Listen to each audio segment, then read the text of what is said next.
নমস্কার, আপনি দেখছেন এবিপি আনন্দ আর আপনার সঙ্গে আলোচনা। আমার সঙ্গে ঘণ্টাখানেকের এই সফরে স্বাগত। সকালে সোনিয়া, দুপুরে আদবানি, রাতে জেটলি।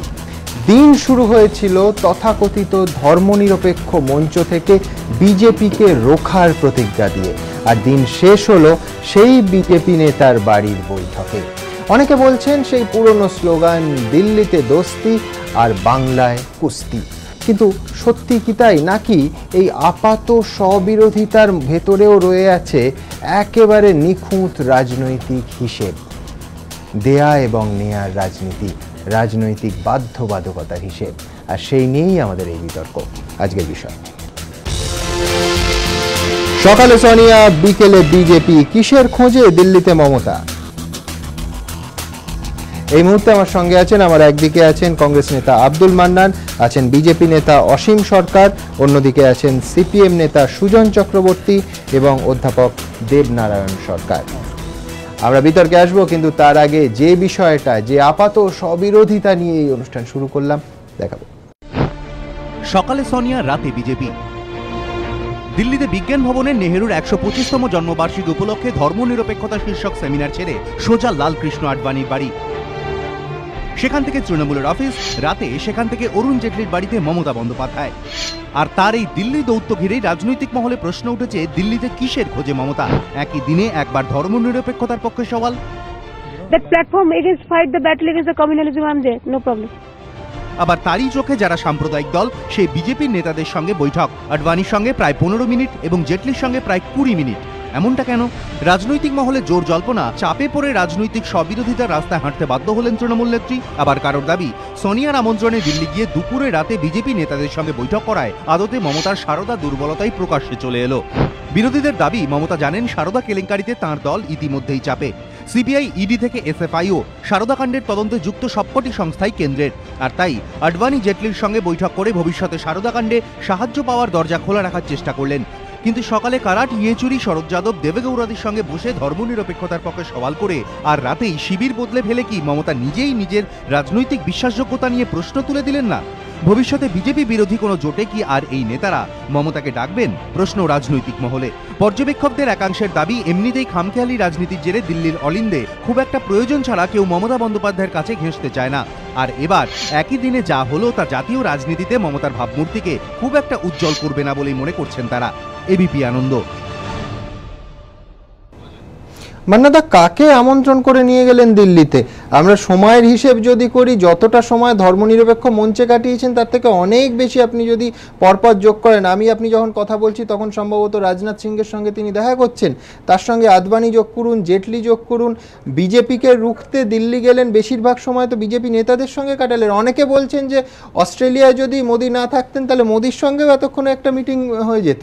কিন্তু আপনাদের ক্ষেত্রে একটা ধাক্কা নয় যে আপনি একটা জাহাজ করছেন বিজেপি বিরোধী, অমিত শাহর সঙ্গে হয়তো দেখা করার ইচ্ছা ছিল, সময় পাননি, আপনি একটা জাহাজ করলেন বিজেপি বিরোধী, প্রথমেই তো জাহাজে ফুটো করে দিয়ে চলে গেলেন। এটা কিন্তু ভুল একটা ব্যাখ্যা হয়েছে, জাহাজটা বিজেপি বিরোধী করা হয় না, নেহেরুকে সামনে রেখে তার ১২৫তম জন্মবর্ষ হিসেবে আমরা পালন করছি। তাতে আমরা এনডিএর শরিক ছাড়া বাকি সবাইকে আমন্ত্রণ জানানো হয়েছে। তো মমতা যেহেতু এনডিএর শরিক নয়, সেই জন্যই তাকে আমাদের ডাকা হয়েছে। এখন মমতার রাজনৈতিক পলিটিক্যাল অ্যাক্টিভিটির সম্বন্ধে আমি আমার দীর্ঘ রাজনৈতিক জীবনে দেখেছি, আমি অনেকের ইতিহাস পড়েছি, অনেকের জীবনী পড়েছি, পরিচয় নেই হয়তো, নাম শুনেছি, পৃথিবীর অনেক বড় বড় রাজনীতিবিদের পড়েছি। তো মমতার মতো একটা তার পলিটিক্যাল অ্যাক্টিভিটির সম্বন্ধে তো আনএক্সপেক্টেড সবসময়, এটা আমরা পাই না কোথাও, একমাত্র ওর কাছে পেয়েছি, এর বিকল্প আজও কেউ হয়নি। তো এখন মমতার একটা প্রবলেম এখন আছে, সেটা খুব অ্যাকিউট প্রবলেম। প্রথমত আগে চাচা নিজের প্রাণ বাঁচা, এখন মমতার যে অবস্থা হয়ে গেছে, মানে সেই গানটা শুনেছিলেন একটা, যা আমার হাত ধরে নিয়ে চলো সখা আমি যে পথ চিনি না, তো হাত তো আপনাদের ধরছিলেন, মমতা হাতটা কে ধরলে তো বাঁচবে। আচ্ছা, কি হলো যে হাতটা বদল হলো? কে ধরলে বাঁচবে না, আমাদের তো হাত ধরার জন্য আমরা সবাইকে ডেকেছি, উনিও গেছেন, যাদের আমন্ত্রণ জানিয়েছি তারা কেউ রিফিউজ করেন, সবাই গেছেন।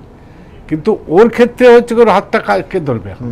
কারণ এখন আমরা কি করছি, আমরা মাঠে ময়দানে আন্দোলন করছি, সিবিআই নিয়ে সুপ্রিম কোর্টে গেছি, অর্ডার করেছি, সবকিছু করছি, কিন্তু সিবিআই এর যদি এনকোয়ারিটাকে কোনো ক্রমে বাধা দেওয়া যায়, সেটা গভর্নমেন্ট থেকে ডিলে করতে পারে, গভর্নমেন্ট কিছু হেল্প করতে পারবে না সিবিআই এর অ্যাক্টিভিটি সম্বন্ধে।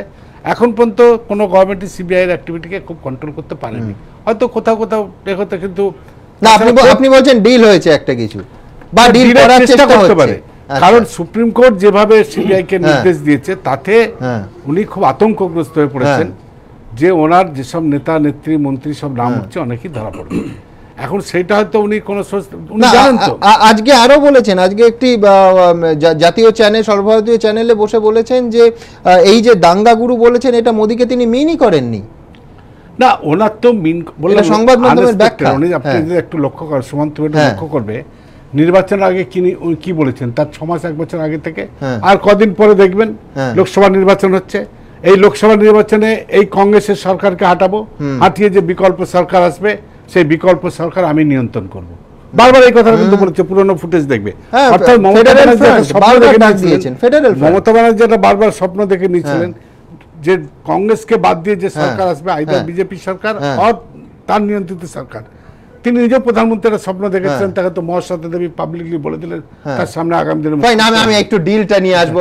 আমি তো একটা শুধু এখানে একটা কথা বলে দিচ্ছি, ওনার সেই স্বপ্ন পূরণ হয়নি, কিন্তু যে অবস্থাটা তৈরি হয়েছে আজকে সিবিআই থেকে বাঁচার জন্য উনি মানুষজন খড়কুটো ধরে বাঁচার চেষ্টা করছে, উনি এখন চেষ্টা করছেন সিবিআই কে দিয়ে কোনো হাতে পায়ে ধরে যদি তার বেটাকে সিবিআই এটা তদন্তের গতিটাকে কিছুটা ফাইন। অসীমদা ডিলটা কি হলো? ইডি না আমি জিজ্ঞেস করতে দিন, সিবিআই ইডি এটা কি এবার গো স্লো করার নির্দেশ আসবে কেন্দ্র সরকারের তরফ থেকে? 1 নম্বর। 2 হচ্ছে আপনি প্লিজ এইটা বলবেন না যে দুর্বল যুক্তিটা দেওয়ার চেষ্টা করা হচ্ছে যে রাজ্যের আর্থিক সাহায্য প্রণব মুখোপাধ্যায় পারেননি, চিদাম্বরম পারেননি, অরুণ জেটলিও পারবেন না, তার কারণ এফআরবিএম অ্যাক্ট হয়ে গেছে, কোনোভাবে রাজ্য একটু বাড়তি সুবিধে একটু ঋণ মুকুব এইসব সম্ভব নয় স্বাধীন ভারতবর্ষে। এরপরে আপনি মানে আমি বলছি 10 মিনিটে বা 15 মিনিটে রাজ্যের অর্থনৈতিক অবস্থা পাল্টে যাবে, এই কথা বললে তো ওই কুট্টির কথা মানে ঘুরায় আসবে। ডিলটা কি করলেন? একদম ঠিক কথা। কিভাবে কংগ্রেসের থেকে ছিনিয়ে নিলেন মমতাকে? সুমন, আপনার একটা শব্দ দিয়ে আমি এগোই, সেটা হচ্ছে স্ববিরোধিতায় ভরা। কারণ আমিও কিছুদিন তার সঙ্গে ঘর করার সৌভাগ্য আমাদের হয়েছে। উনি আপাদ মস্তক স্ববিরোধিতায় ভরা, এবং সেই কারণে উনি একটা স্লোগান এক সময় দিয়েছেন, আপনার জানা আছে, বদলা নয় বদল চাই, কিন্তু পরবর্তী সময় দেখা গেল শব্দটা উল্টে গেল, বদল নয় বদলা চাই। উনি ওর ভাষাতেই বলি না, এইটা তো বদল, কংগ্রেসের জন্য গিয়ে বিজেপির দিকে চলে যাওয়া একটা বদল। আচ্ছা সহজেই বদল, বদলা নেবার জন্য বদল, বদল বলি। উনি নেহেরুর লেখা ফ্রিডম অ্যাট মিডনাইট পড়ে নেহেরুর জন্ম জয়ন্তীতে গেলেন কোত্থেকে? ওর প্রিয় চিত্র তারকাদের ছেড়ে, যেখানে উনি গান গাইতে পারতেন, নাচতে পারতেন, মাফ করবেন, নাচে তালি দিতে পারতেন, অথবা তাদের সঙ্গে সময় আমি জানি না, আমি উনি যা বলেছেন আমি দেখুন আমার মুখ্যমন্ত্রী বলেছে, আপনি যখন তখন তাকে কাট করছেন, তো উনি এগুলো ছেড়ে দিয়ে দিল্লি গেলেন। শোনা গেল উনি ওই প্রোগ্রামটা অ্যাটেন্ড করতে গেছেন, এখন শোনা যাচ্ছে নাকি 5 দিনের জন্য উনি গেছেন। 5 জিনিসটা ওর কাছে খুব প্রিয় জিনিস। উনি 5 দিনের জন্য সিঙ্গাপুর সফরে গিয়ে সিঙ্গাপুরি কলা নিয়ে ফেরত এসছেন। 45 মিনিটের কাজ 5 দিনের, হ্যাঁ, গায়ক নায়ক বাদক নর্তক প্রযোজক নিয়ে গেলেন, সিঙ্গাপুরি কলা নিয়ে ফেরত এলেন। 5 বছরের জন্য রাজত্ব করতে এসছেন। এখানে শুনতে পাচ্ছি দিল্লিতেও নাকি 5 দিনের জন্য গেছেন, আমাকে জানা ছিল না এটা কিছু। দিল্লিতে গিয়ে প্রথম যখন সকালে আপনারা যখন লিক আউট করলেন আদবানিজির বাড়িতে গেছেন, আমরা যতদূর জানতাম ওর ভাষাতেই অটল বিহারী বাজপেয়ী হচ্ছে একটা প্রোগ্রেসিভ মুখ, আর আদবানি হচ্ছেন রাম রাজত্বের মুখ। তো আদবানি ভয়ঙ্কর, এটা ওর কাছ থেকে শোনা। তো সেই আদবানির বাড়িতে গেছেন, আমরা একটু শিউরে উঠলাম। তো ভাবলাম যে কমলা আদবানি অসুস্থ, হয়তো সৌজন্য জানাতে গেছেন, যেটা তার মধ্যে একেবারেই নেই, সেটা জানাতে গেছেন। বা অনেকে এটাও ভেবেছিলেন মোদির বিরুদ্ধে ক্ষোভ উগড়তে গেছেন, আদবানির কাছে গেছেন। ক্ষোভ উগড়ে তো কোনো লাভ হবে না, এখন পার্টি সেটআপটা এখন অন্যরকম। তো এবার তারপরে তো শুনলাম সন্ধ্যাবেলা নাকি অরুণ জেটলি বাড়িতে গেছেন। এখন প্রসঙ্গ হচ্ছে আপনারা যেটা আমার কাছ থেকে শুনতে চাচ্ছেন, ডিল কিছু হয়েছে কিনা, কোনো জিনিস স্লোয়ার মোড়ে যাওয়ার চিন্তা ভাবনা করছে কিনা। একটা জিনিস খুব পরিষ্কার হয়ে যাক, সিবিআই তদন্ত যেমন চলছে তার থেকেও ফাস্টার পেসে চলবে, কারণ এই সিবিআই তদন্ত, এই সারদা রহস্য, এইগুলোর সঙ্গে কিন্তু আমার পার্টির পশ্চিমবঙ্গে উত্থানটা দাঁড়িয়ে আছে। এইটাকে নিজের মানে আমি কথা বলছি এই মুহূর্তে রাজনাথ সিংহের সঙ্গে দেখা করে তার বাড়ির বাইরে বেরোলেন মমতা বন্দ্যোপাধ্যায়। খুব স্বাভাবিক, উনি এখন ডোর টু ডোর উনি পাগল হয়ে গেছেন, কারণ উনি যে শব্দগুলো ব্যবহার করেছেন, আমি চোর, কুণাল চোর, মুকুল চোর, মদন চোর, টুম্পাই চোর, হয়তো খুব শিগগিরই এই সবটাই ওর কথাটাকে সত্যি। আমি দুটো কথা বলবো, এক হচ্ছে আপনারাও সময় দিচ্ছেন এবং দেখা করছেন, এক নম্বর, আর দুই হচ্ছে যে এখন তো তা বলছেন না, এখন বলছেন তৃণমূলের কেউ টাকা নেয়নি। অনেকের ধারণা যে এই আত্মবিশ্বাসের পেছনেও আপনাদের সঙ্গে কোনো গোপন ডিল আছে। আমি জানি কোনো গোপন ডিল হতে পারে না, যে আপনার বাড়িতে যদি আমি যাই, মান্নানদা যাই, আপনি কি অভ্যর্থনা করবেন কি করবেন আগে বলুন, পরিষ্কার আপনার যে কোনো পলিটিক্যাল এন্টিটি থাকতে পারে। Kalyani's Nature Pure presents ঘণ্টাখানেক সঙ্গে Suman. Kalyani's Nature Pure presents ঘণ্টাখানেক সঙ্গে সুমন। আচ্ছা, একটা ব্যাপার আমি জিজ্ঞেস করবো, যে একটা ব্যাপার হচ্ছে যে সিবিআই এর ব্যাপারে গভর্নমেন্টেরও কিছু করার নেই, কারণ সুপ্রিম কোর্ট যেভাবে হস্তক্ষেপ করেছে, নির্দেশ দিয়েছে, কিন্তু এসএফআইও একদম ইডি এই দুটো একদম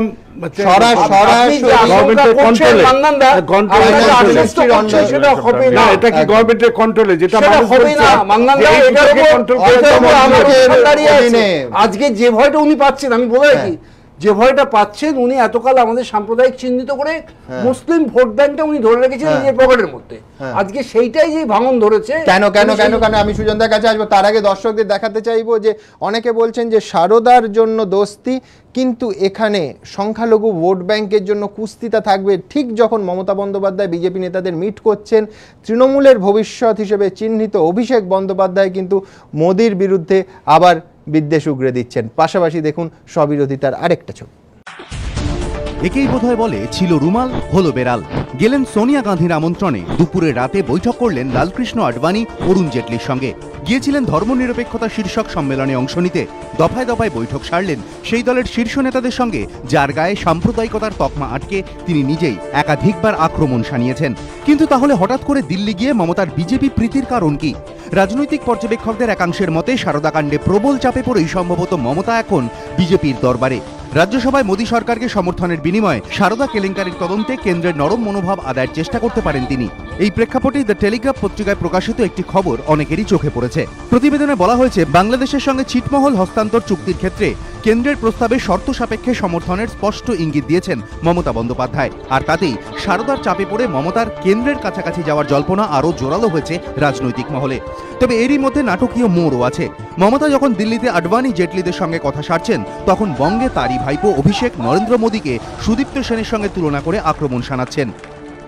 যেভাবে নরেন্দ্র মোদী সুদীপ্ত সেনের 4 গুণ উপরে গিয়ে লক্ষ লক্ষ ভারতবর্ষের মানুষকে প্রতারিত করলো, ইনিও সুদীপ্ত সেনের থেকে কোনো কম নয়। এই বিজেপির নেতারাও এই চিটফান্ডের জনকদের থেকে কিছু কম নয়। দিল্লিতে দোস্তি, বাংলায় কুস্তি, এটা কি মমতা বন্দ্যোপাধ্যায়ের রাজনৈতিক কৌশল, নাকি তিনি বিভ্রান্ত? প্রশ্ন নানা মহলে। রাজনৈতিক পর্যবেক্ষকদের একাংশের মতে, একদিকে রাজ্যে বিজেপির শক্তি বৃদ্ধিতে শঙ্কিত মমতা বন্দ্যোপাধ্যায়, অন্যদিকে সিবিআই এর সারদা তদন্তে তার দলের ওপর চাপ বাড়ছে। তাই সোনিয়ার আমন্ত্রণে দিল্লি গেলেও ধর্মনিরপেক্ষ মহাজোটের চেষ্টা কার্যত ধাক্কা খাওয়ায় বিজেপি নেতাদের সঙ্গে কথা বলা থেকে আর বিরত থাকতে পারেননি মমতা। কিন্তু উল্টো দিকে বেশি বিজেপি ঘনিষ্ঠতা সামনে চলে এলে রাজ্যে সংখ্যালঘুদের মধ্যে বিরূপ প্রতিক্রিয়া তৈরির সম্ভাবনা রয়েছে, যা এখন তৃণমূলের ক্ষমতা ধরে রাখার চাবিকাঠি। তাই রাজ্যে আবার মোদীকে আক্রমণ করা ছাড়া রাস্তাও নেই। এই কারণেই দিল্লি ও বাংলায় তৃণমূলের এখন দুই মুখ বলেই মনে করছেন পর্যবেক্ষকদের একাংশ। এবিপি আনন্দ। সুজনদা, স্পষ্ট ভাষায় কাল মমতা বন্দ্যোপাধ্যায় জানিয়ে দিয়েছেন যে বামেরাও এলে তার বিন্দু মাত্র আপত্তি নেই। আপনারা তো 4.5 বছর ধরে 61টা এমপি নিয়ে কংগ্রেসকে সমর্থন করেছেন, যাদের অর্থনৈতিক নীতি আদর্শগত জায়গায় আপনাদের প্রচুর ফারাক ছিল। তো এবার তৃণমূলের হাত ধরতে, মানে হাত তো বাড়িয়ে দিয়েছেন, ধরবেন, মানে ধরুন আপনার বুথ পাহারা দেবে, দেয়াল লিখে দেবে, ওদের অর্থবল লোকবল দুটোই বেশি দেবে। মুখ্যমন্ত্রী বামেরা আসলে আপত্তি নেই, হ্যাঁ, কিন্তু মুখ্যমন্ত্রী কংগ্রেসের সঙ্গে থেকে সরকার করেছেন আপত্তি ছাড়া, বেরিয়ে আসার পরেও বিজেপির সঙ্গে থেকে সরকার করেছেন আপত্তি ছাড়া, মানে ওগুলো করেছেন, ওগুলো করেছেন, এটা কোনো করার চান্স পাননি, এই জীবনে চান্স পাবেন এটা মনে হয় না। Kalyani's Nature Pure presents ঘণ্টাখানেক সঙ্গে Suman. Kalyani's Nature Pure presents ঘণ্টাখানেক সঙ্গে সুমন। আমার কথাটা হচ্ছে, মুখ্যমন্ত্রী গেছেন, ভালোই করেছেন। পশ্চিমবাংলার মুখ্যমন্ত্রী দিল্লি যাবেন না কেন? মুখ্যমন্ত্রী গেলেন একজনের আমন্ত্রণে, চলে গেলেন আরেক জায়গাতে, 2 ঘন্টার সভা, তার জন্য 5 দিন। ওখানে দেখেছিলাম 45 মিনিটের মিটিং, তার জন্য 5 দিনের সিঙ্গাপুর। 2 ঘন্টার সভার জন্য 5 দিন। আরো কোথায় কোথায় যায় সেটা দেখুন। এক কেন এই জিনিস তো আগেও আপনি দেখেছেন, সোনিয়া গান্ধীর সঙ্গে রাষ্ট্রপতি নির্বাচন নিয়ে মিটিং করে মুলায়ম সিংয়ের বাড়িতে চলে গেলেন, বলেই বাইরে বেরিয়ে ঠিক উল্টো কাজটা করলেন। আমি জাস্ট 4টে পয়েন্ট যা বলছিলেন।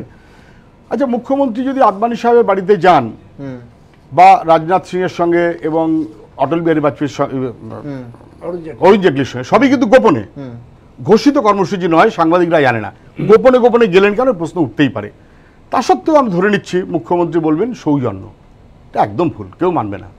মুখ্যমন্ত্রী আমাদের সেই মুখ্যমন্ত্রী যিনি সীতারাম কেশরী দলের সভাপতি, তাকে বলেছিলেন ঘাটের মরা, জ্যোতি বসু বুড়ো ভাম, জর্জ ফার্নান্ডেজ, অনেক উদাহরণ বাড়াবো না, সঙ্গে সঙ্গে ঠিক, নরেন্দ্র মোদী, আপনি অনেক বাড়াবেন না, আমার সময় বড্ড কম। জর্জ ফার্নান্ডেজের থেকে বেরিয়ে আসতে হবে, বিজেপি থেকে বেরিয়ে পশ্চিমবঙ্গের মুখ্যমন্ত্রী হওয়ার স্বপ্ন 2001। তখন কি গালাগালি, যেই হলে না আবার দিল্লিতে সরকারে যেতে হবে, একেবারে সোজা জর্জ ফার্নান্ডেজের পায়ে গিয়ে পড়লেন। মুখ্যমন্ত্রী কেন এই রকমের চরিত্র, এটার বিশ্লেষণ আমি যাচ্ছি না। তাহলে সৌজন্যের বিন্দুমাত্র মনোভাবনার আছে, তার জন্য গেছেন, সেটা নয়। তাহলে কেন গেছেন আমার নিজের যেটা ধারণা, সেটা যে বাড়তি বিপদে পড়েছেন। এমনি যা বিপদ ছিল যেগুলো ওরা বলেছেন সেটা তো বলেছেনই। কুণাল বলছে সবচেয়ে বড় সুবিধাভোগী মমতা ব্যানার্জি, আমি না, আপনি না, মান্নান সাহেব না, কুণাল বলছে, যে কুণাল ওনার প্রচার সচিব, সবচেয়ে ভালো চেনেন। আসিফ খান বলছেন যে আমরা কখনো বলিনি, সারদা রানী পর্যন্ত বলেছিলাম, সারদা রানী, কালকে না পরশুদিন দেখলাম ডাকাত রানী, এবং তিনিই সব করাচ্ছেন, সে বলছেন আসিফ খান, তৃণমূলের নেতা, বড় নেতা। ফলে সবটা মিলিয়ে উনি বুঝে গেছেন যে বোধহয় পড়ে গেছেন চাপে, আর কিছু করার থাকছে না, কোমরে দড়ি পড়বেই। যদি ম্যানেজ করতে হয়, সিবিআই, এনআইএ, হোম ডিপার্টমেন্ট, আচ্ছা ওদিকে এসএফআইও এবং ইডি, অরুণ জেটলি, তাহলে কোথাও না কোথাও কিছু না কিছু একটা ম্যানেজ করার জন্য উনি গেছেন। এর বাইরে অন্য কিছু হতে পারে না। যদি অন্য কোনো কারণে যেতেন তাহলে সব ঘোষিত কর্মসূচি হতো, সবাই জানতো, গোপনে যাবার দরকার হতো না। আমার যেটা এই প্রসঙ্গে লাস্ট কথাটা, সেটা হচ্ছে আমি খুশি মুখ্যমন্ত্রী গেছেন, আমি খুশি। মুখ্যমন্ত্রী কোনো বিশ্বাসযোগ্যতা নেই, এটা আমরা যারা জানতাম, আমরা যারা বলতাম, বাকি সবাই স্পষ্ট হয়ে গেলেন যে মুখ্যমন্ত্রী কোনো বিশ্বাসযোগ্যতা নেই। 1, 2 মানে গেছেন এই প্রোগ্রামে, চলে গেলেন আরেক জায়গাতে। এই যে বিশ্বাসযোগ্যতা নেই, এটা আমরা সবাই জানতাম, কিন্তু অনেক লোকের এখনো জানা বাকি ছিল। সবাই বুঝে গেলেন যে ওনাকে বিশ্বাস করার কোনো সুযোগ নেই, ওনাকে সঙ্গে নিয়ে সাম্প্রদায়িকতা বিরোধী লড়াই হওয়া সম্ভব নয়, স্পষ্ট। কিন্তু তার চেয়েও মজার কথা, বা মজা না, তার চেয়েও যেটা আমার ভালো লাগছে, যদি অন্তত তাতে একটু দিল্লিতে বন্ধুত্ব হয়, তাহলে তৃণমূল এবং বিজেপি কার্যত কি নিয়ে লড়াই হচ্ছে? একই বাহিনী। হয় তারা তৃণমূলের 2 গোষ্ঠীর মধ্যে থেকে লড়াই করছে, না হলে তারা কেউ তৃণমূল কেউ বিজেপি এই লড়াই করছে। যদি মারামারিটা একটু কমে, তাহলে কিছু সাধারণ নিরীহ মানুষের প্রাণ কম যায়। এখানে তো বিজেপি বনাম তৃণমূল হতে পারে, এখানে বিজেপি বনাম তৃণমূল হতে পারে। আমি তো বলছি তৃণমূলের যে কন্টিনজেন্ট আর্মস নিয়ে আছে, সেটা দুভাগে ভাগ হয়ে, সেটা আপোষ করা কেন্দ্রীয় নেতৃত্ব চাইবে। আমি জানি না চাইবে কি চাইবে না, কিন্তু যদি কোনো কারণে এমন হয়, মমতা ব্যানার্জির নিজস্ব ইউএসপিটা হচ্ছে বিজেপি মুখী, এবং বিজেপি মুখী বলেই, বিজেপি সরকার করেছেন বলেই ওনাকে কার্যত এখানে ইমাম ভাতা দেওয়ার প্রসঙ্গ আনতে হয়। বিজেপি মুখী যদি কোনো কারণে, যদি একটু মারামারি আমাদের কমে, গরিব মানুষগুলো মরে না,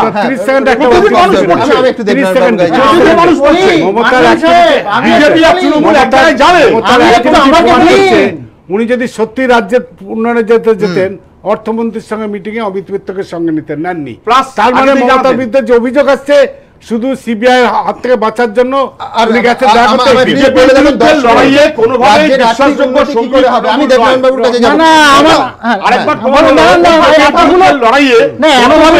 বিশ্বাসযোগ্য সঙ্গী, এতগুলো কথার তো উত্তর দিতে হবে। প্রশ্নটা হচ্ছে এই যে তৃণমূলের নেতা, আপনারা পেপার গুলো দেখেন না, পেপার গুলো দেখেন না, আপনারা পেপার দেখেন না। 16-11 আনন্দবাজার পত্রিকা 16-11 কুণালের সারদা কাণ্ডে রাঘব বোয়ালদের ধরা হচ্ছে না বলে যে অভিযোগ তুলে ঘুমের ওষুধ খেয়েছেন কুণাল, তাতে কিন্তু আমল দিতে নারাজ সিবিআই। তদন্তকারী সংস্থার এক কর্তার কথায় কোন অভিযুক্ত তদন্তে অভিমুখ ঠিক করতে পারে না, তার জন্য মমতা বন্দ্যোপাধ্যায় আরো না আরো এই যে একটু শুনুন, আমি একটা কথা বলছি, এই যে 92 পাতা, তাও সিবিআই বলছে ওর কোনো দাম নেই। সেকেন্ড চার্জশিট হয়েছে, এইটা মনে করবেন না। এইবার কথাটা 100 দিনের প্রকল্প বন্ধ হয়ে গেছে,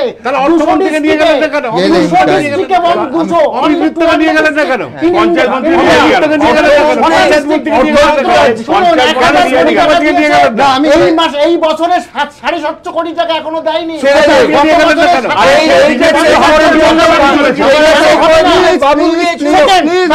কথা বলতে দিন,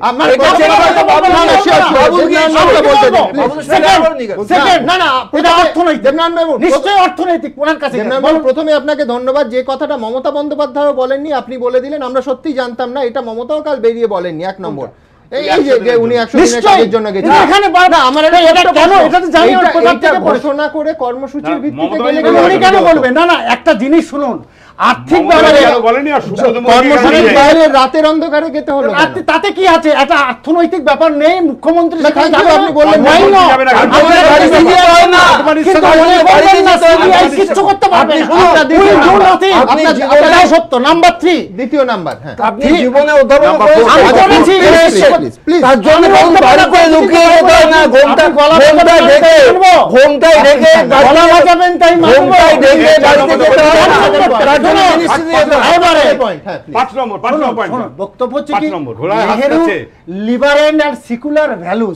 নেহেরুর যে ব্যাপারটা আপনি মনে করবেন না, এই নেহেরু পজিটিভ নিউট্রালিটি যেটা তৈরি করেছিল, মুসলিম লীগকে সমর্থন করেননি, আরএসএস কে করেননি, আরএস কে ব্যান্ড পর্যন্ত। সুতরাং এখন এমন একটা অবস্থা, আদবানি জেটলির বাড়ি তো নেই। না না, এটা আমি বলিনি। কেন গেলেন? এই সাম্প্রদায়িকতা বিরোধী সমস্যাটা কি?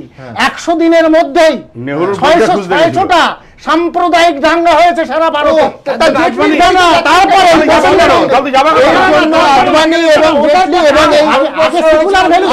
আচ্ছা আমি বলছি,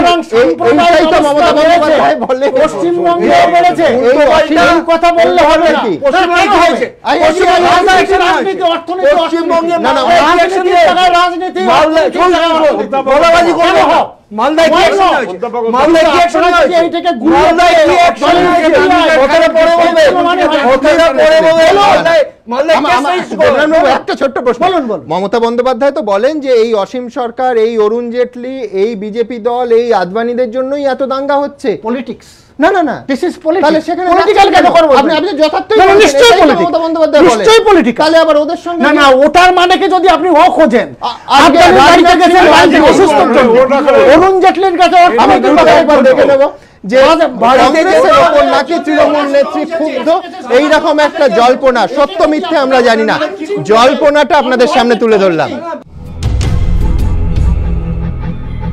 আমন্ত্রণকর্তার ব্যবহারে বেজায় চটেছেন আমন্ত্রিত। দিল্লির রাজনৈতিক মহলে জোর জল্পনা, সোনিয়া গান্ধীর আতিথেয়তার ধরনে নাকি ক্ষুব্ধ মমতা বন্দ্যোপাধ্যায়। কংগ্রেস সভানেত্রীর আমন্ত্রণে দিল্লি গিয়ে বিজেপি নেতাদের সঙ্গে তাঁর সাক্ষাৎ ইতিমধ্যেই রাজনৈতিক মহলে শোরগোল ফেলে দিয়েছে। কেনই বা সোনিয়ার আমন্ত্রণে সাড়া দিয়ে তাঁর সাধের কলকাতা চলচ্চিত্র উৎসবের সমাপ্তি অনুষ্ঠান ছেড়ে মমতা দিল্লি গেলেন, আর কেনই বা বিজ্ঞান ভবন ছাড়া মাত্র লালকৃষ্ণ আডবাণী, অরুণ জেটলিদের কাছে হাজির হলেন, তা নিয়ে চলছে জোর জল্পনা। আর কারণ খোঁজার এই চেষ্টার মধ্যেই একটি খবর চমকে দিয়েছে অনেককে। মমতা বন্দ্যোপাধ্যায়ের ঘনিষ্ঠ মহলের একাংশের দাবি, বিজ্ঞান ভবনের অনুষ্ঠানে সোনিয়া গান্ধীর আচরণে নাকি তিনি বেজায় ক্ষুব্ধ। রাজনৈতিক মহলে জল্পনা, সোনিয়া ডায়াস থেকে নেমে একবার তাঁর সঙ্গে কথাও বলেননি বলেই নাকি অসন্তুষ্ট মমতা। ঘনিষ্ঠ মহলের কেউ কেউ আড়ালে আবডালে এমন দাবিও করছেন, বিজ্ঞান ভবনে সোনিয়ার আচরণ নাকি মমতার মহারানী সুলভ লেগেছিল।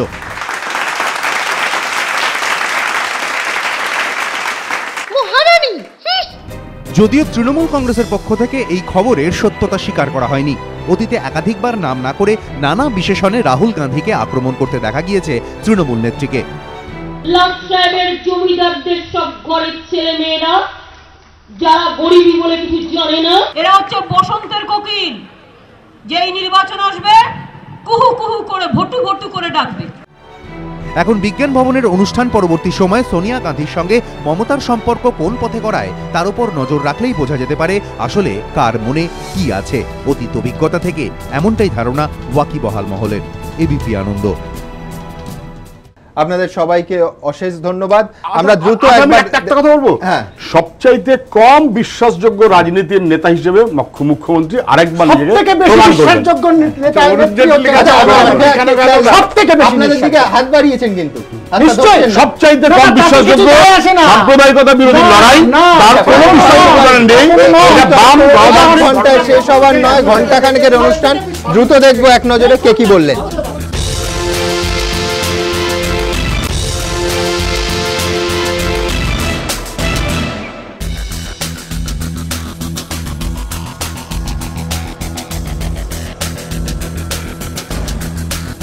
ছোট্ট একটা বিরতির সময় হয়ে গেছে। বিরতির পর আমাদের আলোচনায় থাকবে পাশাপাশি গলাগলি, রাহুল কারাত খাচ্ছে কিন্তু গিলছে না। ছোট্ট একটা বিরতির পর সঙ্গে থাকবে।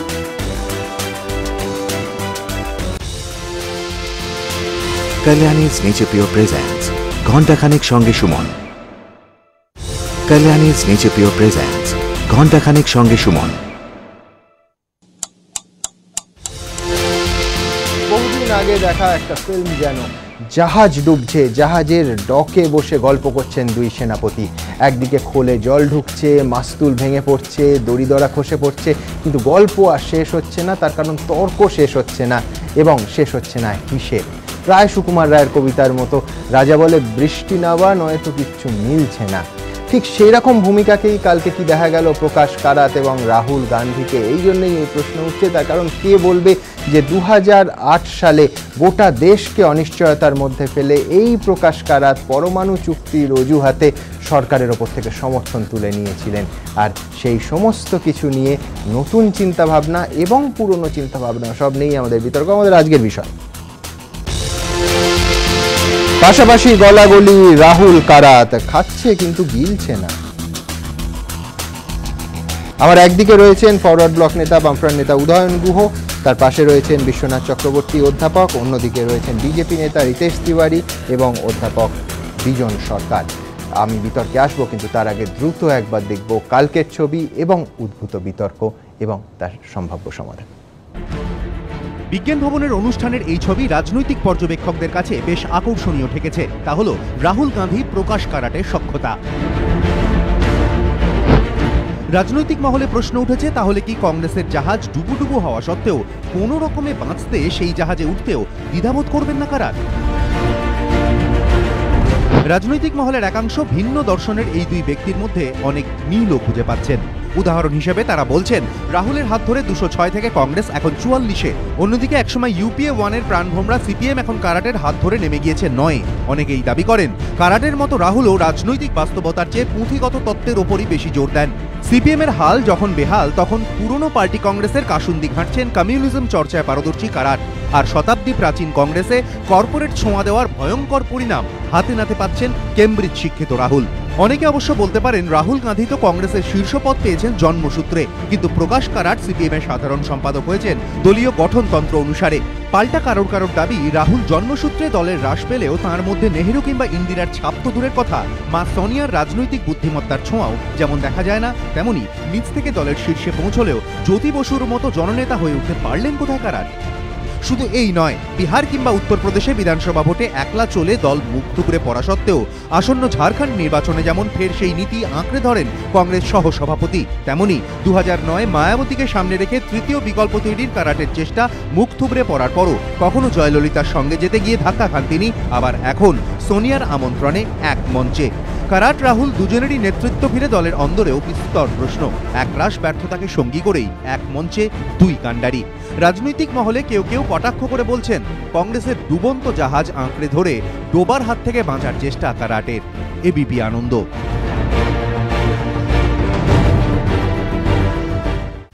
Kalyani's Nature Pure presents ঘণ্টাখানেক সঙ্গে Suman. Kalyani's Nature Pure presents ঘণ্টাখানেক সঙ্গে সুমন। রিতেশ, এই মুদ্রার উল্টো দিকে যেটা আছে সেটা হচ্ছে বিজেপি এবং মমতার নৈকট্য অথবা চর্চিত নৈকট্য। এই মুহূর্তে আমরা আলোচনা শুরু করেছি, আধ ঘন্টারও বেশি সময় রাজনাথ সিংহর বাড়ি থেকে মমতা বন্দ্যোপাধ্যায় বৈঠক করে বেরিয়েছেন। এই গত অংশের অনুষ্ঠানেও একটা পরিষ্কার প্রশ্ন উঠে এসেছিল, আমি একটু স্পেসিফিক্যালি তোমায় জিজ্ঞেস করি। এক, ধরো তিস্তার চুক্তি হলো, দুই ধরো ছিটমহল বিনিময় হলো, মুহূর্তে মোদি ইতিহাসে চলে গেলেন এবং আন্তর্জাতিক সাফল্যের মানে দুটো দিক চিহ্ন নির্দেশিত হলো। পাশাপাশি রাজ্যসভায় একটার পর একটা সংস্কারমূলক বিল আনছেন এবং বিলগুলো তৃণমূলের সমর্থনে পাশ হয়ে যাচ্ছে। এর বিনিময়ে কেউ যদি মনে করেন যে সারদা বা এই এনআইএ তদন্ত খাগড়াগড়ের এইগুলো যদি একটু লুজেন করা যায়, একটু ফেভারে আনা যায়, ইডিকে একটু বলে দেয়া যায়, এ তো গুড ডিল না। এটা তো প্রশ্ন উঠতেই পারে, কারণ প্রশ্ন গণতন্ত্রের প্রশ্ন উঠবে, এটাই স্বাভাবিক। কিন্তু বিষয় যখন এই যারা ইনভেস্টিগেশন করছেন, এই ইনভেস্টিগেশনে উড়িষ্যায় যখন প্রাক্তন বিজেপি বিধায়ক গ্রেপ্তার হয়, তারপরে এই প্রসঙ্গগুলো ওঠাটা ঠিক নয়। এক, দ্বিতীয় বিষয়টি এই ধরনের প্রশ্ন উঠবে, যেটা আমি উত্তর দিলাম যে এই বিষয়টির সঙ্গে এর কোনো রেলেভেন্সি নেই। যে ফেডারেল স্ট্রাকচার রয়েছে, না কিছু না দিলে মমতা বন্দ্যোপাধ্যায় কংগ্রেসে রয়ে গেছেন, সেখান থেকে কেন হঠাৎ বিজেপি নেতাদের সঙ্গে এতটা সময় ব্যয় করবেন? না, বিজেপি নেতাদের সঙ্গে সময় ব্যয় করছেন। ভারতবর্ষের যা স্ট্রাকচার, তাতে স্বরাষ্ট্রমন্ত্রীর সাথে দেখা করা, ফাইন্যান্স মিনিস্টারের সাথে দেখা করা, এটার মধ্যে কোনো নতুন বিচ্ছিন্ন ঘটনা নয়। আজকে মমতা বন্দ্যোপাধ্যায় দেখা করে খবর হচ্ছে জয়ললিতা দেখা করবে, যে নীতিশ এক মিনিট যে নীতিশ কুমার সাফল্যে প্রধানমন্ত্রী হওয়ার পর একটা শুভেচ্ছা বার্তাও যায়নি। না সে পশ্চিমবঙ্গ একমাত্র সম্ভবত রাজ্য যার মুখ্যমন্ত্রীর সঙ্গে প্রধানমন্ত্রীর এখনো প্রধানমন্ত্রী হওয়ার পর কোনো সাক্ষাৎ হয়নি। নজিরবিহীন বলছেন অনেকে। এর উত্তর মমতা বন্দ্যোপাধ্যায়কে দিতে হবে, এর জন্য এর উত্তর তো বিজেপি কেন দিতে যাবে? যে নীতিশ কুমার নরেন্দ্র মোদীর লড়াই এই 2014 লোকসভার নির্বাচনে সবচেয়ে বেশি শিরোনাম কুড়িয়েছে, সেই নীতিশ কুমারের যিনি প্রতিনিধি জিতন রাম মাঝি, তিনি গিয়ে নরেন্দ্র মোদীর সাথে দেখা করেছেন। দেখুন ভারতবর্ষের যা স্ট্রাকচার, দেখো গোপনে নয়, একদম প্রকাশ্যে কর্মসূচি ভিত্তিক যাওয়া, আমি সেটাই রকম নয়, আমি সেটাই বলছি। এর উত্তর শ্রীমতী মমতা বন্দ্যোপাধ্যায় দেবেন, এর জন্য আমি ওনার হয়ে আমি কেন উত্তর দিতে যাব? বিষয়টি তিনি এখন যে সকালে যে কথাটা বলছেন, দুপুরবেলা উইথড্র করছেন, আবার 4টের সময় একটি নতুন বক্তব্য আসছে, সন্ধ্যেবেলা 7টার সময় একদম চিত্র উল্টে যাচ্ছে। তো এই ধরনের বক্তব্য একটা রাজ্যের মুখ্যমন্ত্রী, 8-9 বার তিনি এমপি থেকেছেন, কেন্দ্রে বিভিন্ন দপ্তরের মন্ত্রী থেকেছেন, বিভিন্ন প্রধানমন্ত্রীর আন্ডারে কাজ করেছেন, রাজীব গান্ধী, অটল বিহারী বাজপেয়ী, মনমোহন সিং। এবার তার বিচক্ষণতার জন্য আমার মতো একজন সাধারণ রাজনৈতিক কর্মী এটা প্রশ্ন তুলবে, এটা নিশ্চিতভাবে মানে এটা কতটা দর্শক যারা দেখছেন তারা সিদ্ধান্ত নেবেন। একটা কথা বলতে পারি, মমতা বন্দ্যোপাধ্যায় নিজের স্বার্থে যে কোনো জায়গায় যেতে পারে না, যা ইচ্ছে করতে পারে। স্বার্থটা কি সেটাই তো জানতে চাইলাম। সেটা রাজ্যের মানুষ খুব ভালো মতো জানে, রাজ্যের মানুষ খুব ভালো, কারণ এই রাজ্যে দেখুন আজকে এই যে পরিবর্তনের অনেক কথা বলা হয়তো, না নিজের স্বার্থ। আমি এক মিনিট বলছি, 1998 সালে তৃণমূল কংগ্রেস বিজেপি যখন জোট হয়, রাজ্যের মানুষ প্রথম এটা আশা মানে দেখতে পেরেছিল যে বামফ্রন্টকে হারানো যেতে পারে। 8টি আসন জোটে বাড়তি যেতে, 99-এ আবার লোকসভা নির্বাচনে সংখ্যাটা গিয়ে 11-এ দাঁড়ায়।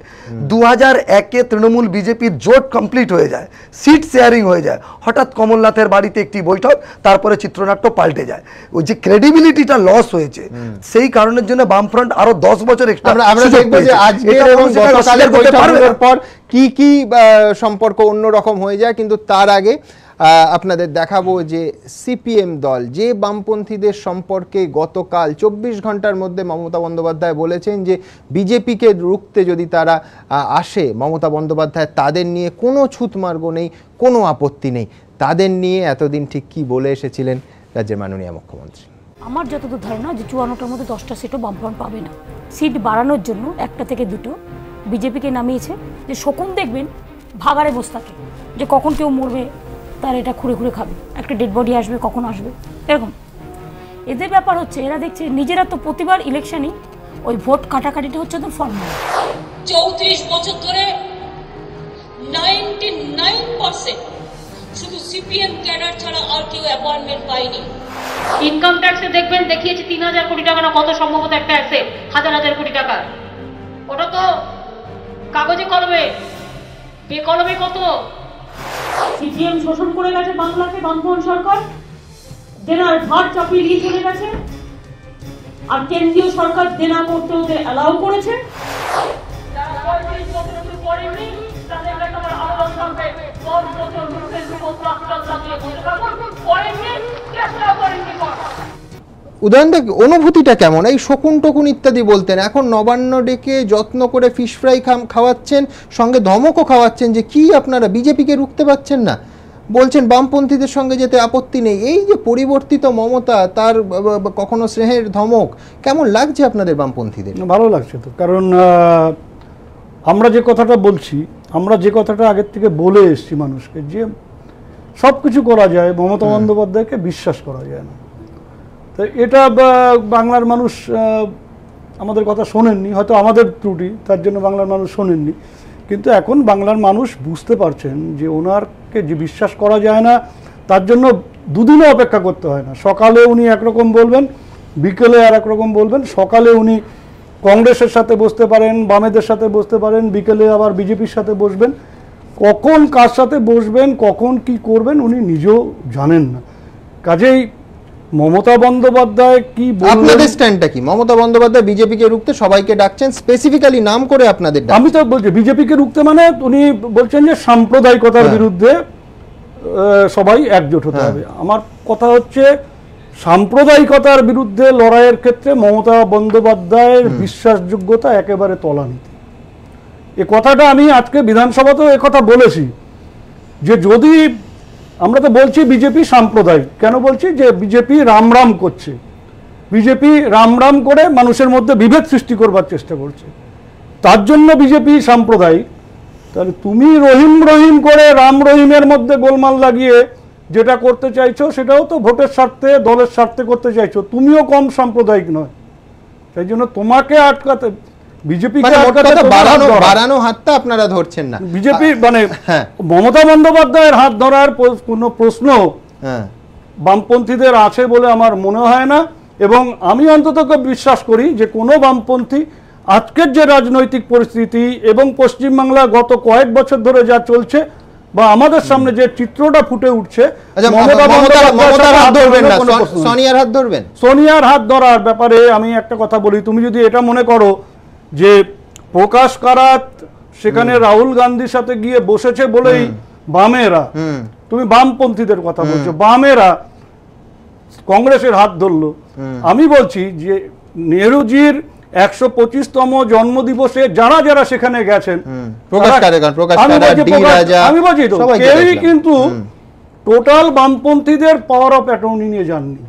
আচ্ছা, যে আমি গিয়ে বলে সুর ভিন্ন মত রয়েছে, আমি বলছি যে আমি গিয়ে বলে দিলাম ওখানে যে আমি বামপন্থীদের তরফ থেকে বলছি যে তোমাদের সাথে, কংগ্রেসের সাথে হাত মেলাবো, এরকম পাওয়ার অফ অ্যাটর্নি নিয়ে কোনো নেতা সেখানে গেছেন বলে অন্ততপক্ষে আমি একটা ছোট পার্টি কর্মী, আমার ধারণা যে গুরুত্বপূর্ণ কথা, কোনো সংশয়ের অবকাশ নেই। আমি বিশ্বনাথদার কাছে আসবো, তার আগে আপনাদের দেখাবো যে কংগ্রেস, তার দল, নেতৃবৃন্দ নিয়ে মমতা বন্দ্যোপাধ্যায়ের এখনকার ইদানিংকালের কিছু অবস্থানের এক ঝলক। জমিদারদের সব ঘরের ছেলে মেয়েরা যারা গরিবী বলে কিছু জানে না, 66 বছর ক্ষমতায় থেকে নির্বাচনের সময় খাদ্য সংকট মিটে গেল। এরা হচ্ছে বসন্তের কোকিল, যেই নির্বাচন আসবে কুহু কুহু করে ভটু ভটু করে ডাকবে, আর যেই নির্বাচন হয়ে যাবে ভোকাট্টা হয়ে যাবে। সিপিএম, কংগ্রেস, বিজেপি আর মাওবাদীরা একজোট হয়েছে। ওটা হচ্ছে সর্বনাশের জোট, ওটা রক্ত খেলার জোট, ওটা অশান্তির জোট, জঙ্গল মহলকে আবার নিষ্পেষণের জোট। কংগ্রেসের একজন এমপি, এখন তিনি মিনিস্টার, চিঠি দিলেন সারদা গ্রুপ খুব খারাপ। যেই প্রধানমন্ত্রী তদন্ত করতে শুরু করলেন, চিঠি দিয়ে বললেন যা বলেছিলাম ভুল করেছি, ওরা খুব ভালো গ্রুপ, ওদের যেন তদন্তটা বন্ধ হয়, ওরা ভীষণ ভালো ব্যবসা করছে। বিশ্বনাথবাবু, সাধারণভাবে আমি নির্বাচন এবং পরিসংখ্যানের প্রশ্ন নিয়ে আপনার কাছে যাই, একেবারে অন্য একটা মানবিক প্রশ্ন নিয়ে আপনার কাছে যাচ্ছি। ধরুন এই 34 বছরের বামপন্থীদের শাসনে, সিপিএমের শাসনে প্রচুর তো সাধারণ মানুষ, সাধারণ ছেলেরা নিহত হয়েছে, এই রকম খবর আসছে, অভিযোগ এসছে। হয়তো 5 বছর বা 10 বছর আগে পুত্রহারা হয়েছেন কোনো মা বাবা, 5 বছরের মধ্যে তারা যখন দেখছেন, ধরুন তৃণমূল কংগ্রেস করতেন, তৃণমূল কংগ্রেস কর্মী মারা গেছেন সিপিএমের হাতে, তারপর যখন দেখছেন যে সিপিএমকে এত গালিগালাজ করে মমতা বন্দ্যোপাধ্যায়কে ক্ষমতা এনেছেন, তৃণমূল কংগ্রেসকে ভোট দিয়েছেন, রাতারাতি সেই দলটারই অবস্থান বদল হয়ে গেছে, হয়তো বিজেপি নামক কোনো জুজুর জন্য বা অন্য কোনো কারণে। অথবা ধরুন উল্টোটা, যে এই পরিবর্তনের সরকার আসার পরে বিরোধীরা, হয়তো বামপন্থী হতে পারেন, হয়তো কংগ্রেস হতে পারে, ছেলে হারাতে হয়েছে, সেই বাবা মার কেমন লাগছে যখন দেখছেন হঠাৎ করে বিভিন্ন দলগুলোর এতদিনকার স্লোগান সমীকরণ সব পাল্টে যাচ্ছে? মেনে নিতে পারছেন এই সাধারণ সমর্থকেরা অবস্থান বদল?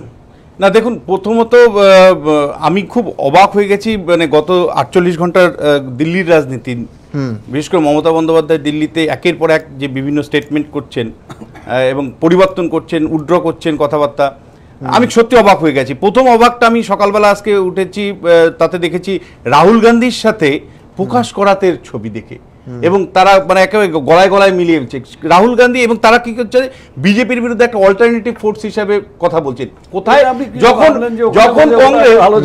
যখন কংগ্রেস 44টা আসন পেয়ে মানে বিরোধীর মর্যাদা পাচ্ছে না, যখন কেন আপনার শকটা কেন? আপনার মনে পড়ে যাচ্ছে 2008 যে পরমাণু চুক্তিতে বেরিয়ে গেছে। আমি কারণটা অন্য কারণে বলছি, যখন মানে সিপিআইএম দলের মধ্যে সীতারাম ইয়েচুরির এক ধরনের অবস্থান, দলের মানে অভিমুখ কি হবে, বৃহত্তম ফ্রন্ট হবে কিনা, আবার অন্যদিকে প্রকাশ করার যখন বলছেন যে না কেবল বৃহত্তম বামপন্থীদের নিতে হবে, অন্যদিকে আপনি দেখুন একটু, অন্যদিকে কংগ্রেস দলের রাহুল গান্ধী নাকি প্রিয়াঙ্কা গান্ধী, আমি বলছি আমি বড় বড় রাজনীতিবিদদের কথা বলছি না, কিন্তু এই বড় বড় রাজনীতিবিদদের নেওয়া সিদ্ধান্ত এবং অবস্থান বদলে সাধারণ পরিবারগুলোর কিরকম লাগে? ফার্স্ট যারা হয়তো প্রাণ দিয়েছেন এই তৃণমূল কংগ্রেসকে সিপিএম এর বিরুদ্ধে ক্ষমতায় আনার জন্য। দেখুন, আমি ব্যক্তিগতভাবে যেটা বুঝি যে তৃণমূল কংগ্রেসের জন্মটাই হয়েছিল লেফটকে বিরোধিতা করবার প্রশ্নে। আজকে যখন তারা ফিশ ফ্রাই পলিটিক্স করছে অথবা সরাসরি প্রকাশ করারদের সাথে বৃহত্তম জোটের কথা ভাবনাটা মানে রাজনীতির বাতাসে উঠিয়ে তুলে দিচ্ছে, সাধারণভাবে যারা মানে তৃণমূল কংগ্রেস মানে আদিক তৃণমূল কংগ্রেস মানে নতুন সিপিএম থেকে ঢোকেনি, তারা আশাহত হন এবং তারা দিশাহীন রাজনীতি যে মমতা বন্দ্যোপাধ্যায় করতে চাইছেন সেটা তাদের কাছে অত্যন্ত কষ্ট হয়ে ওঠে। এবং ভার্চুয়ালি যেমন মানুষের আইডেন্টিটি ক্রাইসিস হয়, তাদেরও মধ্যে পলিটিক্যাল আইডেন্টিটি ক্রাইসিস। একদম, আমি এইটা বিজন বাবুর কাছে আসবো। আরেকটা মত আছে জানেন, যে এই বিজেপিকে larger than life image project করার ক্ষেত্রে মমতা বন্দ্যোপাধ্যায় এই রাজ্যে অত্যন্ত গুরুত্বপূর্ণ ভূমিকা পালন করছেন। যেভাবে বিজেপির বিরুদ্ধে সমস্ত দলের ডাক দিয়েছেন, অনেকে বলছেন প্রিম্যাচিওর, এখন থেকে এই বিশাল করে দেখানো, এতে আসলে রিতেশ বাবুদের রাজনৈতিক সুবিধে করে দিচ্ছেন মমতা? না দেখুন, দুটো রাজনৈতিক দলের কথা বলবো। কংগ্রেস সর্বভারতীয় ক্ষেত্রে ডুবন্ত জাহাজের মতো অবস্থা, 44টি আসন। অন্যদিকে বামপন্থীদেরও একই অবস্থা সারা দেশে। কংগ্রেসের ক্ষেত্রে আপনি দেখুন এই রাজ্যে এবং বামপন্থীদের ক্ষেত্রে এই রাজ্যে কংগ্রেস এবং বামপন্থী দুটোই ডুবন্ত। আচ্ছা মানলাম, সেই ডুবন্ত মানুষগুলোর দিকে মমতা বন্দ্যোপাধ্যায় হাত বাড়াচ্ছেন কেন? কোন রাজনৈতিক স্বার্থে? একদম হাত বাড়ানো নিচ্ছি আপনার কথা সত্যি। হ্যাঁ একদম সত্যি, তো এটাই তো চিত্র।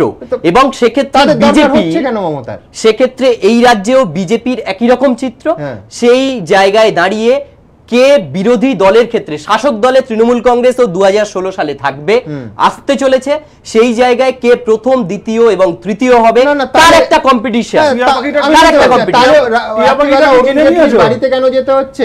রাজনাথ সিং এর সঙ্গে প্রায় 40 মিনিট বৈঠক কেন করতে হচ্ছে? আর প্লিজ আমায় এইটা বোঝাবেন না যে মমতা বন্দ্যোপাধ্যায় রাজ্যের অর্থনৈতিক ফাইল নিয়ে গেছেন এবং অর্থনৈতিক সাহায্য চাইতে গেছেন। আমি আগের অনুষ্ঠানেও বলেছি যে অমিত মিত্রকে কলকাতায় রেখে এটা আলোচনা সম্ভব নয়, প্রথম। দ্বিতীয়ত হচ্ছে যে রাজনৈতিক সুবিধে বা অর্থনৈতিক সুবিধে উনি চাইছেন সেটা এই মুহূর্তে ভারতবর্ষে সম্ভব নয়। আমি বিজনের বাংলার মানুষ, এক মিনিট, এটা ভুল বোঝানোর একটা চেষ্টা করা হচ্ছে যে সারদা কাণ্ডের জন্যই যাওয়া হয়েছে, এই প্রচারটা আনার চেষ্টা করা হচ্ছে, সেটা অত্যন্ত ভুল প্রচার এবং মানুষকে ভুল বোঝানোর একটা চেষ্টা শুধুমাত্র বোধের জন্য। এবং রাজনাথ সিং আপনাদের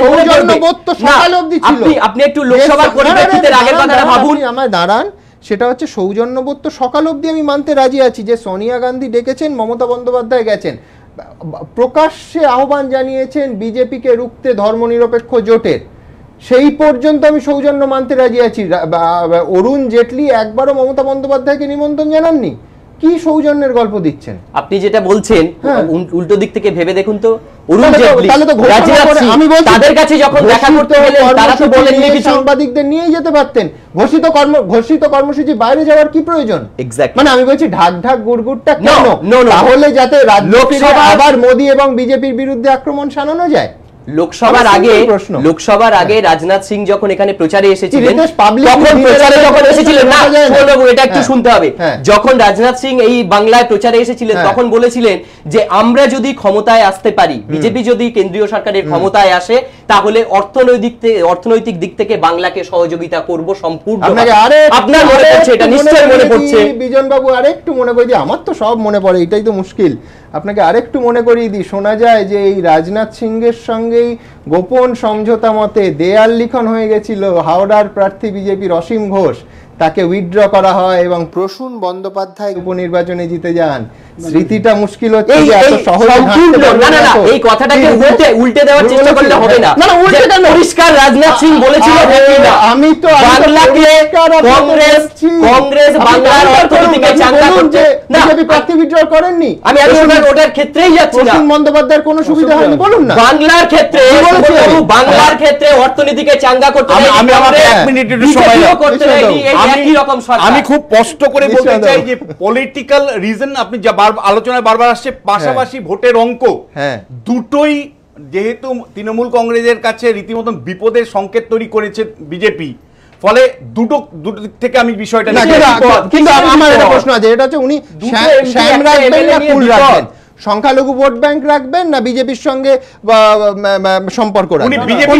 বিজেপির সাথে সম্পর্কটা তৈরি করতে আমি পরিষ্কার বলছি, বিজেপির সাথে সম্পর্ক তৈরি করতে চাইছেন, সেটা হলো সারদার ইস্যুতে, আর তিনি রাজনৈতিক ইস্যুতে অর্থাৎ ভোটের অঙ্কের প্রশ্নে তিনি কংগ্রেসের সাথে সমঝোতা তৈরি করতে চাইছেন।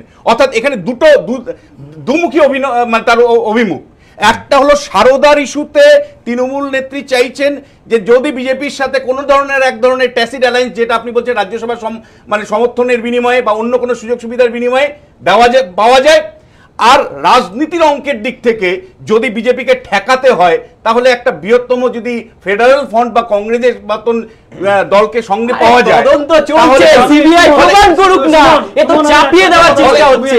এটা সিবিআই তদন্ত করে প্রমাণ করুক। বলছি যে ঠিক ভিডিও চার্জশিট পেশ হয়ে গেছে। তুমি যে কথাটা বলছিলে যে বিজেপির ব্যাপারে, আজকে মমতা বন্দ্যোপাধ্যায়ের প্রয়োজন যে পশ্চিম বাংলায় বামেরাও থাকুক, বিজেপিও থাকুক, কারণ গত লোকসভা নির্বাচনে ভোট ভাগাভাগিটা তৃণমূল কংগ্রেস 39% ভোট পেয়েছে, 61% ভোট তৃণমূল কংগ্রেসের বিরুদ্ধে পড়েছে। এই 61% ভোট যদি প্রায় কাছাকাছি রেশিওতে ভাগ হয় তাহলে সবচেয়ে লাভবান হবে তৃণমূল কংগ্রেস। ভোট ভাগাভাগি থাকুক, সেই জন্যই বামেরাও থাকুক, বিজেপি থাকুক, সেই জন্যই বৈঠকও থাকবে, সেই জন্য সকালের বৈঠক, বিকেলের বৈঠক এবং ফিশ ফ্রাইও থাকবে নবান্নয়। আপনাদের অনেক ধন্যবাদ। আমাদের সময় প্রায় শেষ, তার আগে দেখব এক ঝলকে কে কি বললেন।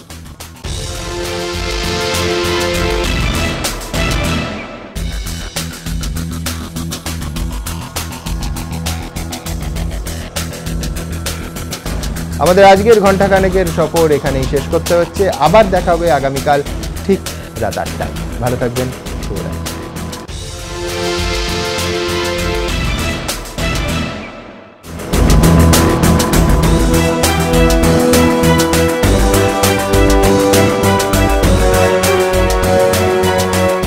Kalyani's Nature Pure presents ঘণ্টাখানেক সঙ্গে সুমন।